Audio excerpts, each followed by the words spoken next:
Red başlandı. Assalamu alaykum. Bizden hürmetli obunachilarım, salom. Türkül tümende barcha ko'chalarida YPXYNga qadamlar turibdi. Red başlandı. Ehtiyot bo'lib, hujjatlarni joyiga qo'yib haydayverasizlar. Xo'p, hozir skuterlar, ya'ni zaryadka mototsikllar, shular ham hozir nomer, prava, sug'urta hamma narsa so'ralib turibdi. Endi kichkinalardan so'ralmaydi, ya'ni kichkina zaryadka so'ralmaydi. Shulardan sal kattaroqlari bor-ku, mototsikllar, tipa mototsikllar o'xshagan kattaroqlar, shulardan ne so'ralib turibdi. Sug'urtasi, pravasi, nomer qistirish kerak ekan. Ya'ni lifalarning kichkinalari hozir olib ketish tavsiyanki. Shuning uchun ehtiyot bo'lib haydayverasizlar. Mana Turkiy tumani barcha ko'chalarida YPXYN g'oya xodimlari turibdi.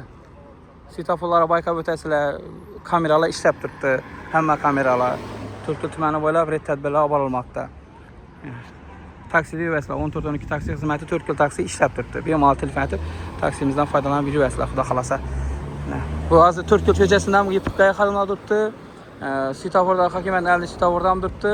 Bugina 3-iyun Turkiyning hamma ko'chalarida 2-3 kun bo'ldi red tadbirlar o'tilib turibdi.